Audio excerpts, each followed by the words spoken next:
This video will go through some of the major forearm muscles or lower arm muscles that will flex or are found on the anterior surface. The first of these, a large one there, is the Flexor carpi ulnaris muscle, which flexes the wrist or carpi.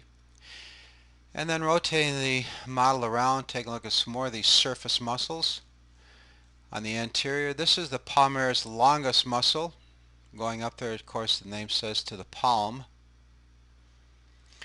And then going a little farther around toward the radial side will be the Flexor carpi radialis muscle, another superficial or surface muscle of the anterior forearm. And then on the anterior surface of the elbow is the Pronator teres muscle, that small deep muscle there. So these are some of the major surface muscles found on the anterior forearm.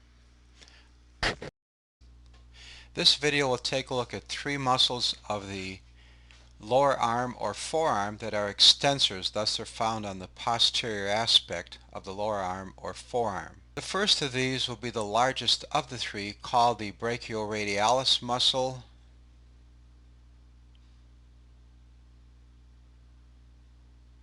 The next, and a smaller than the first, will be the Extensor carpi radialis longus muscle.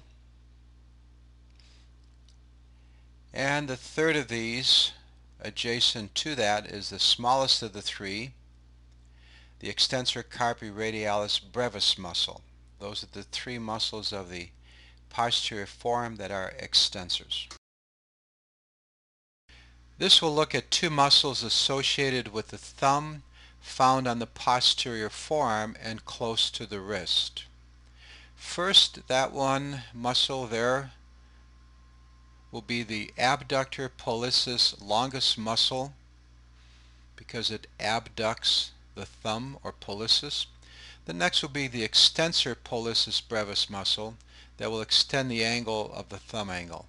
On the posterior aspect of the lower arm here, we have extensor muscles.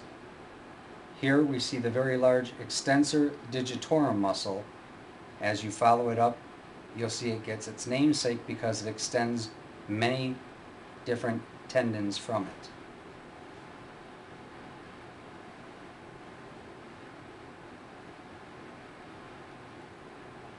Next to the extensor digitorum, we have the extensor carpi ulnaris.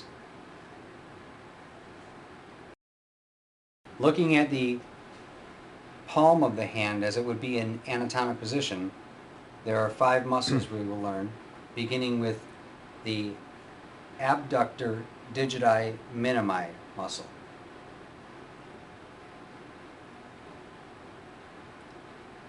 Next to that, we have the Flexor digiti minimi.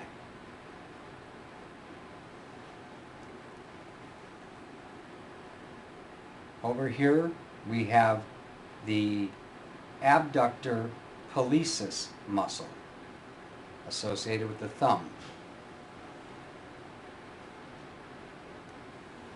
Next to that, we have the Flexor pollicis muscle.